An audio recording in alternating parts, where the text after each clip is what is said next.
हाय दोस्तों, एक बार फिर से मैं आपका दोस्त जितेंद्र अपने YouTube channel learn science with JC sir में बहुत बहुत स्वागत करता हूं।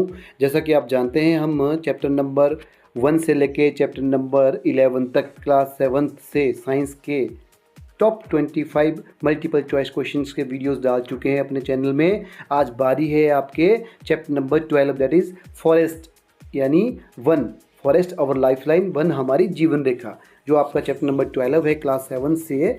उसके जो टॉप 25 मल्टीपल चॉइस क्वेश्चन बनते हैं, उसके आज के हम इस वीडियो को लेके आए हैं। तो आगे बढ़ने से पहले एक रिक्वेस्ट एज यूजुअल करना चाहूँगा कि ज़्यादा से ज़्यादा इस वीडियो को शेयर करें, अपने दोस्तों के साथ शेयर करें ताकि सबको इसका फ़ायदा उठा सकें, और चैनल को सब्सक्राइब करें और साथ में बेल आइकन को जरूर प्रेस करें ताकि जब भी मैं कोई नया वीडियो आपको अपलोड करूं तो उसकी नोटिफिकेशन आपको सबसे पहले मिले। चलिए आगे बढ़ते हैं दोस्तों और शुरू करते हैं आज का वीडियो। तो पहला क्वेश्चन आज की वीडियो का ये रहा आपके सामने। What is the term for the interconnected network of plants, animals and microorganisms in a forest? जंगल में पौधे, जानवर और सूक्ष्म जीवों के आपस में जुड़े रहने के नेटवर्क को क्या कहते हैं? ऑप्शन ए फूड चेन, खाद्य श्रृंखला। ऑप्शन बी इकोसिस्टम, पारिस्थितिक तंत्र। ऑप्शन सी हैबिटेट या आवास। ऑप्शन डी बायोडाइवर्सिटी या जैव विविधता। तो क्या कहते हैं दोस्तों उसमें? तो राइट आंसर इज इकोसिस्टम। उसको इकोसिस्टम या पारिस्थितिक तंत्र कहा जाता है। ठीक है, चलिए क्वेश्चन नंबर 2 की तरफ बढ़ते हैं। क्वेश्चन नंबर 2 ये आपके सामने। क्वेश्चन नंबर 2 बोलता है which of the following is a product obtain from forest? जंगल से प्राप्त होने वाला उत्पाद कौन सा है इनमें से? ऑप्शन ए प्लास्टिक, क्या प्लास्टिक मिलता है? ऑप्शन बी क्या हमें बैरोमीटर मिलता है? ऑप्शन सी क्या हमें ग्लास या कांच मिलता है? या ऑप्शन डी क्या हमें रबड़ मिलता है? तो सबसे ज़रूरी और आंसर क्या है? हमें जंगल से प्राप्त होने वाला उत्पाद, ये गलत हो गया है, ऑप्शन सी नहीं है। एक्चुअली जब मैंने ये पीपीटीज बनाई है तो वहाँ पे थोड़ा मिस्टेक हो गया है। तो इसका जो हमें उत्पाद है वो है हमारा रबड़। रबड़ हमें जंगल से प्राप्त होता है। ठीक है दोस्तों, चलिए आप इग्नोर करिए, ग्लास नहीं है, रबड़ इसका राइट आंसर है, ऑप्शन डी। चलिए आगे बढ़ते हैं। क्वेश्चन नंबर 3 देख लेते हैं, ये रहा आपके सामने। What is the term for process by which plant release oxygen? पौधे जिस प्रक्रिया द्वारा ऑक्सीजन बनाकर बाहर छोड़ते हैं उसे क्या कहते हैं? Option A respiration. Option B transpiration यानी वाष्पोत्सर्जन। ऑप्शन सी फोटोसिंथेसिस, प्रकाश संश्लेषण। या ऑप्शन डी डीकम्पोजिशन, अपघटन। तो right answer is option C, उसे फोटोसिंथेसिस कहते हैं। देखिए, प्रकाश संश्लेषण की प्रक्रिया के द्वारा पेड़ पौधे अपना भोजन बनाते हैं सनलाइट और कार्बन डाइऑक्साइड गैस यूज़ कर क्लोरोफिल की सहायता से, और ऑक्सीजन गैस का प्रोडक्शन करते हैं। चलिए आगे बढ़ते हैं क्वेश्चन नंबर 4 की तरफ। क्वेश्चन नंबर 4 ये रहा आपके सामने। Which of the following is a decomposer in a forest? जंगल में डीकम्पोजर कौन सा है इनमें से? अपघटक। ऑप्शन ए फंजाई, कवक। ऑप्शन बी डियर, हिरन। ऑप्शन सी टाइगर, बाघ। ऑप्शन डी बैम्बू, बांस। तो इन चार में से जो है अपघटक है, डीकम्पोजर है, वो कौन सा है? दैट इज कवक, ऑप्शन ए फंजाई। ठीक है दोस्तों, फंजाई जो है अपघटक है, डीकम्पोजर है। अब डीकम्पोजर क्या होते हैं? एक क्वेश्चन यहाँ से बनता है कि व्हाट इज डीकम्पोजर, तो आपको वन लाइनर के रूप में आ सकता है। तो decomposer are those organism which decompose और which digest the waste material that is produced by forest और फॉरेस्ट लिविंग ऑर्गेनिज्म, यानी जंगल में जो जीव जंतु रहते हैं उनके जो अवशेष होते हैं या फिर लकड़ियाँ, पेड़ पौधे, पत्तियाँ आदि जो जंगल का उत्पाद, वेस्ट पदार्थ होते हैं, उसको गला सड़ाकर जो है मैन्योर के रूप में या ह्यूमस के रूप में कन्वर्ट कर देते हैं, उन्हें डीकम्पोज कहते हैं, डीकम्पोजर कहते हैं। और decomposer they are very very important for a forest life, because ये क्या करते हैं? जंगल को क्लीन रखते हैं, नीट एंड क्लीन। चलिए आगे बढ़ते हैं क्वेश्चन नंबर 5 की तरफ। ये रहा आपके सामने। What is the term for the layer of leaves and branches that form the roof of a forest? देखिए, जंगल में जो है पत्तियों और शाखाओं की जो एक परत होती है जो छत जैसा बनाती है जंगल में, उसे क्या कहते हैं? Is it called as understory या अधस्थल, और it is called as forest floor, वनतल, और is it called as emergent layer, उभरती परत, और it is called as canopy, छत्रक। तो इसे क्या कहा जाता है? It is called as canopy या छत्रक। ठीक है दोस्तों, चलिए क्वेश्चन नंबर 6 तरफ बढ़ते हैं। क्वेश्चन नंबर 6 ये आपके सामने। Which of the following is a primary consumer in a forest food chain? देखिए, जंगल में जो खाद्य श्रृंखला होती है उसमें कौन सा प्राथमिक उपभोक्ता होता है या है, जो आपको ऑप्शन देने वाला हूँ उनमें से। तो पहला ऑप्शन है आपके पास टाइगर बाघ, ऑप्शन बी है आपके पास डियर हिरन, ऑप्शन सी है आपके पास ग्रास घास, ऑप्शन डी है आपके पास फंजाई कवक। तो इन चार ऑप्शन में से प्राथमिक उपभोक्ता कौन है? तो right answer is option B dear. देखिए, उपभोक्ता की बात की जा रही है, प्रोड्यूसर की बात या उत्पादक की बात नहीं की जा रही है। तो अगर मैं एक फूड चेन की बात करूं तो उसमें उत्पादक होते हैं, उसके बाद आपका प्राइमरी उपभोक्ता, उसके बाद secondary, tertiary and so on. तो इसमें सबसे पहला जो है उत्पादक है घास, जो अपना भोजन स्वयं बनाते हैं ना, उनको बोलते हैं उत्पादक। उसके बाद उस चीज़ को जो खाते हैं वो होते हैं प्राइमरी कंज्यूमर या प्राथमिक उपभोक्ता। तो घास को हिरन ही खाता है, ठीक है। अब टाइगर की बात की जाए तो टाइगर जो हिरन को खाता है वो हो गया आपका सेकेंडरी उपभोक्ता या कंज्यूमर। आई थिंक आपको ये समझ आ गया होगा। चलिए आगे बढ़ते हैं क्वेश्चन नंबर 7 की तरफ। Here comes on your screen. Question number 7 कहता है what is the term for the process by which water vapour is release from plants. वह प्रक्रिया जिसके द्वारा पानी बूंदों के रूप में पेड़ पौधे द्वारा छोड़ा जाता है उसे क्या कहते हैं दोस्तों? Number 1, it is called as photosynthesis, प्रकाश संश्लेषण, या इज इज कॉल्ड ट्रांसपायरेशन, वाष्पोत्सर्जन, या it is called as respiration और श्वसन, या फिर is it called as decomposition या अपघटन। तो इसे क्या कहते हैं दोस्तों? तो it is called as transpiration या वाष्पोत्सर्जन के द्वारा पेड़ पौधे एक्सेसिव वाटर को अपने पत्तियों के माध्यम से या तने से बाहर निकालते हैं। क्वेश्चन नंबर 8 की तरफ बढ़ते हैं। ये रहा आपके सामने, which of the following is a predator in a forest ecosystem. अब जो जंगल का पारिस्थितिक तंत्र है ना, उसमें प्रीडेटर कौन सा है? प्रीडेटर मीन्स शिकारी। नंबर 1, ग्रास हॉपर, टिड्डा, बैम्बू बांस, टाइगर बाघ, या फिर मशरूम। तो इनमें से कौन एक शिकारी है? यस, वेरी सिंपल, बाघ, टाइगर इज अ प्रीडेटर, ठीक है। Option C is right answer. चलिए क्वेश्चन नंबर 9 देख लेते हैं। Question number 9, here comes on your screen. What is the term used for the variety of plant and animal life in a forest? जंगल में पौधों और जानवरों के जीवन की विविधता को हम क्या कहते हैं, या कौन सा टर्म यूज़ करते हैं? इज इट बायोडाइवर्सिटी, जैव विविधता, इज इट इकोसिस्टम, पारिस्थितिक तंत्र, इज इट हैबिटेट या आवास, और इज इट फूड चेन, खाद्य श्रृंखला? What will be the right answer? Yes, guess. Okay, the right answer is option B, ecosystem. It's called as पारिस्थितिक तंत्र। Okay, next move to the next question. चलिए आगे बढ़ते हैं। क्वेश्चन नंबर 10 ये आपके सामने, which of the following is a non living component of a forest ecosystem. जो आपका जंगल का, वन का पारिस्थितिक तंत्र होता है, उसका कौन सा घटक जो है निर्जीव है? ऑप्शन ए डियर हिरन, ऑप्शन बी सॉइल मिट्टी, ऑप्शन सी ट्रीज पेड़, या ऑप्शन डी बर्ड्स। इन चारों में से कौन सा है जो निर्जीव है? That is soil. Option B is correct answer. चलिए क्वेश्चन नंबर 11 देख लेते हैं। दोस्तों जरूर से जरूर इस वीडियो को शेयर करें ताकि सभी फ़ायदा उठा सकें, और बच्चे जो हैं 7वीं क्लास के जो स्टूडेंट्स हैं वो अगर देख रहे हैं तो ज़रूर नोट करें इन क्वेश्चन को, चाहे स्क्रीनशॉट लें, चाहे तो आप मुझे कमेंट बॉक्स में लिखें, मैं आपको इसकी PDF प्रोवाइड कर दूंगा। बट आप इनको जरूर नोट करें, आपके final exam point of view से बहुत ही ज़रूरी क्वेश्चन है। चलिए अगला क्वेश्चन देख लेते हैं। 11 नंबर क्वेश्चन क्या बोलता है? What is the term for the process by which dead plants and animals are broken down into simpler substances. मृत पौधों और जानवरों के सरल पदार्थों में तोड़ने की प्रक्रिया को क्या कहते हैं दोस्तों? तो आपके ऑप्शन है, उसे फोटोसिंथेसिस कहते हैं, क्या उसे प्रकाश संश्लेषण कहते हैं, या उसे डिकम्पोजिशन या अपघटन कहते हैं, या फिर उसे ऑप्शन सी रेस्पायरेशन या श्वसन कहते हैं, या फिर ऑप्शन डी ट्रांसपायरेशन या वाष्पोत्सर्जन कहते हैं। तो दोस्तों उसे कह देते हैं डिकम्पोजिशन या अपघटन। देखो अपघटन क्या है? पेड़ पौधों के मृत शरीरों को सरल पदार्थों में तोड़ने की प्रक्रिया है। जो मैंने आपको पहले बताया कि गलने सड़ने की प्रक्रिया जो है, उसको साफ करने की प्रक्रिया जो है डिकम्पोजर करते हैं, तो इसे डिकम्पोजिशन कहते हैं। चलिए क्वेश्चन नंबर 12 देख लेते हैं। ये रहा आपके सामने, which of the following is an example of a forest product used in medicine. देखिए निम्न में से ऐसा कौन सा वन उत्पाद है जिसे दवाइयों के रूप में इस्तेमाल किया जाता है?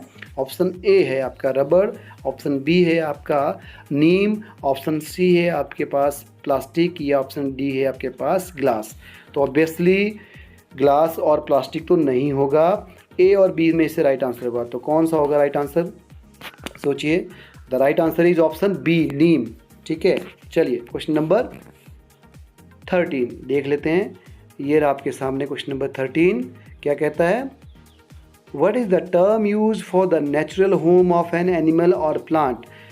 किसी जानवर या पौधे के प्राकृतिक घर को हम क्या कहते हैं दोस्तों? नेचुरल हाउस को नंबर 1 इकोसिस्टम या पारिस्थितिक तंत्र कहते हैं, क्या उसे कैनोपी या छत्र कहते हैं, क्या उसे बायोडाइवर्सिटी या जैव विविधता कहते हैं, या उसे फिर हैबिटेट या आवास कहते हैं?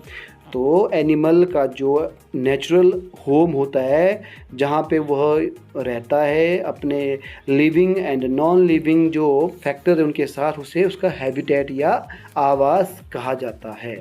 चलिए क्वेश्चन नंबर 14 देख लेते हैं। क्वेश्चन नंबर 14 ये रहा आपके सामने। निम्न में से कौन सा जंगलों का एक लाभ है? Which of the following is a benefit of a forest? Option A air pollution, क्या वायु प्रदूषण करता है? ऑप्शन बी क्या सॉइल इरोजन करता है, मृदा अपरदन करता है? ऑप्शन सी ऑक्सीजन प्रोडक्शन करता है, ऑक्सीजन उत्पादन करता है? क्या ऑप्शन डी डिफॉरेस्टेशन या वनों की कटाई? इन चारों में से जंगल का लाभ कौन सा है? Obviously option C oxygen production, यानी ऑक्सीजन का उत्पादन जंगलों के द्वारा हमें प्राप्त होता है। चलिए प्रश्न नंबर 15 देख लेते हैं। ये रहा आपकी स्क्रीन पर। क्वेश्चन नंबर 15 बोलता है what is the term for the cutting down the tree on a large scale? बड़े पैमाने पर पेड़ों को काटने की प्रक्रिया को दोस्तों क्या कहते हैं? क्या उसे अफॉरेस्टेशन वनीकरण कहते हैं? क्या उसे डिफॉरेस्टेशन वनों की कटाई कहते हैं? क्या उसे रिफॉरेस्टेशन पुनर्वनकरण कहते हैं? या उसे डीकंजर्वेशन संरक्षण कहते हैं? तो what we call that, it is called as deforestation. जंगल की कटाई को हमें डिफॉरेस्टेशन कहा जाता है, वनों की कटाई। आगे बढ़ते हैं प्रश्न नंबर 16 की तरफ। ये रहा what is the term for the process of planting trees to restored forest? जंगल को बचाने के लिए पौधे लगाने की प्रक्रिया को क्या कहा जाता है? Option A deforestation, option B afforestation या वनीकरण, ऑप्शन सी रिफॉरेस्टेशन पुनर्वनीकरण, या फिर डी कंजर्वेशन या संरक्षण। तो उसे क्या कहा जाता है दोस्तों? अफॉरेस्टेशन वनीकरण कहा जाता है उसे। चलिए आगे बढ़ते हैं। प्रश्न नंबर 17 देख लेते हैं। प्रश्न नंबर 17 ये रहा आपके सामने। Which of the following is a major cause of deforestation? देखिए वनों की कटाई का या वनोन्मूलन का मुख्य कारण क्या है? उसके ऑप्शन है आपके पास। क्या वो कंजर्वेशन है, संरक्षण है? क्या वह रिफॉरेस्टेशन या पुनर्नवीकरण है? क्या अफॉरेस्टेशन या वनीकरण है? या फिर क्या वह अर्बनाइजेशन या शहरीकरण है? ऑब्वियसली फर्स्ट 3 तो इसके नहीं आंसर होंगे। तो इसका जो वनों का कटाई का मुख्य कारण है शहरीकरण या अर्बनाइजेशन। प्रश्न नंबर 18 ये रहा आपके सामने। Question number 18 what is the term for the process by which forest helps in maintaining the water cycle? वह प्रक्रिया जिससे जंगल जल चक्र को बनाए रखने में मदद करते हैं, उसे क्या कहते हैं? क्या उसे ट्रांसपायरेशन कहते हैं, वाष्पोत्सर्जन कहते हैं? क्या उसे फोटोसिंथेसिस या प्रकाश संश्लेषण कहते हैं? या फिर उसे रेस्पायरेशन या शोषण कहते हैं? या फिर उसे डीकम्पोजिशन या अपघटन कहते हैं? किस प्रक्रिया द्वारा जंगल जो है पेड़ जो है जंगल में जल चक्र बनाए रखते हैं? तो वो है ट्रांसपायरेशन। अगर प्रोसेस ट्रांसपायरेशन जंगलों में पेड़ पौधों में नहीं होगी तो जल चक्र या वाटर साइकिल मेंटेन नहीं होगा दोस्तों। चलिए प्रश्न नंबर 19 पर बढ़ते हैं। 19 क्वेश्चन क्या बोलता है? Which of the following is an example of a forest produced या प्रोडक्ट यूज्ड इन कंस्ट्रक्शन? आपको यह बताना है कि जंगलों का कौन सा उत्पाद है जो कि कंस्ट्रक्शन में या निर्माण में इस्तेमाल होता है। Option 1 A plastic, option B glass, option C timber, option D metal. तो प्लास्टिक, कांच, लकड़ी और धातु में से कौन सा सही ऑप्शन होगा? ऑब्वियसली इट्स टिम्बर या लकड़ी। आपको पता है वनों का एक उत्पाद है लकड़ी, जिसे इंडस्ट्रीज बनाने के लिए या भवनों के निर्माण के लिए, घरों के निर्माण के लिए इस्तेमाल किया जाता है। चलिए let's move to the question number 20। Question number 20 here comes on your screen and says that what is the term for the process by which forest prevents soil erosion? वह प्रक्रिया जिसके द्वारा जंगल जो है मृदा अपरदन को रोकते हैं उसे क्या कहते हैं दोस्तों? Is it called as deforestation वनों की कटाई, और is it called as soil conservation मृदा संरक्षण, और is it called as afforestation वनीकरण, या is it called as reforestation, पुनर्वनीकरण। तो इनमें से कौन सा ऑप्शन सही रहेगा? तो right answer is soil conservation या मृदा संरक्षण। वह प्रक्रिया जिसमें जल मृदा अपरदन को रोकते हैं उसे सॉइल कंजर्वेशन कहते हैं। यानी जो आपके जंगल हैं, जो आपके फॉरेस्ट हैं, जब आपकी सॉइल इरोजन मृदा अपरदन को रोकते हैं उसको हमें इसके बोलते हैं सॉइल कंजर्वेशन, मृदा संरक्षण। Let's move to the next question. Question number 21, which of the following is a secondary consumer in a forest food chain. आपके सामने एक फूड चेन खाद्य श्रृंखला दी जा रही है, इसमें से द्वितीय उपभोक्ता कौन सा है ये बताना आपने। ऑप्शन 1 ग्रास घास, ऑप्शन बी डियर हिरन, ऑप्शन सी टाइगर बाघ, ऑप्शन डी फंजाई कवक। ये आपको जो प्राइमरी उपभोक्ता वाला क्वेश्चन पहले आया था तो तभी मैंने इसको क्लियर कर दिया था। तो द्वितीय उपभोक्ता क्या है दोस्तों? टाइगर जो हिरन को खाता है। पहला आपका प्राइमरी उपभोक्ता हुआ डियर जो हिरन जो घास खाता है, दूसरा हुआ आपका बाघ। चलिए let's move to the 22 number question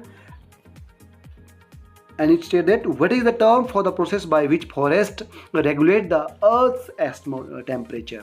वह प्रक्रिया जिसके द्वारा जंगल पृथ्वी के तापमान को मेंटेन करने में, नियंत्रित करने में सहायता करते हैं, उसे क्या कहते हैं दोस्तों? Is it called as climate regulation, जलवायु नियंत्रण, और it is called as photosynthesis, प्रकाश संश्लेषण, और it is called as respiration, श्वसन, या फिर इसे क्या कहते हैं? डीकम्पोजिशन या अपघटन। तो it is called as climate regularization या जलवायु नियंत्रण।